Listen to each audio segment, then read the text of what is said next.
మామూలుగానే అగ్ర హీరోల సినిమాల అంచనాలు భారీగా ఉంటాయి.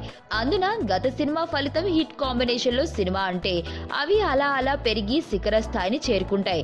ఇలాంటి సందర్భం ఎదురైనప్పుడు సాధారణంగా ఎవరైనా గత సినిమా లాగానే ఇది బాగుంటుందో మరొకటనో చెప్పి అంచనాలు కొండెక్కి వారిని కాస్త కిందికి తీసుకొచ్చే ప్రయత్నం చేస్తారు.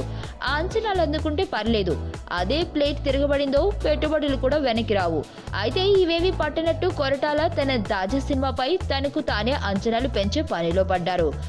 మహేష్ బాబు కొరటాల శివ కలయికలో తెరకెక్కించిన తొలి చిత్రం శ్రీమంతుడు నేల క్లాస్ వారి నుండి సోఫా సీట్ ప్రేక్షకుల వరకు అందరినీ మెప్పించి 100 కోట్లకు పైగా వసూళ్లు రాబట్టింది.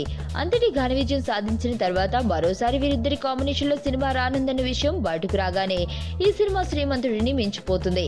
200 కోట్లు వసూళ్లని అభిమానులు హడావిడి చేయడం మొదలుపెట్టారు.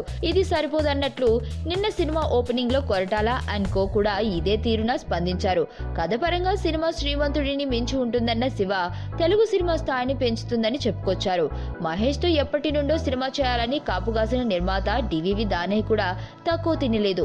మహేష్ తో ఓ సంచలన చిత్రం చేయాలన్న కోరిక తీరిందని స్టేట్మెంట్ ఇచ్చారు. సినిమాకి పనిచేస్తున్న నటీనటులు సాంకేతిక నిపుణులు బట్టి సినిమా ఏ స్థాయిలో ఉంటుందో అర్థమవుతుంది.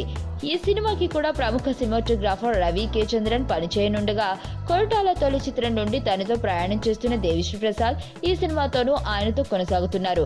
ఇంత భారీ కాంబినేషన్ లో రానున్న సినిమాపై ఈ స్థాయిలో అంచనాలు పెంచడం ఎంతవరకు సబబు? ప్రస్తుతం హీరోయిన్ కోసం గాలిస్తున్న కొరటాల మురుగదాస్ సినిమా పూర్తి చేసి మహేష్ వచ్చే నాటికి సెట్స్ పైకి వెళ్లేందుకు సిద్ధంగా ఉండాలని టీమ్ కి పురమాయించారట. నీ స్నేహితుడు ఎవరో తెలిస్తే నీ క్యారెక్టర్ తెలుస్తుంది. నీ శత్రువు ఎవరో తెలిస్తే నీ కెపాసిటీ తెలుస్తుంది.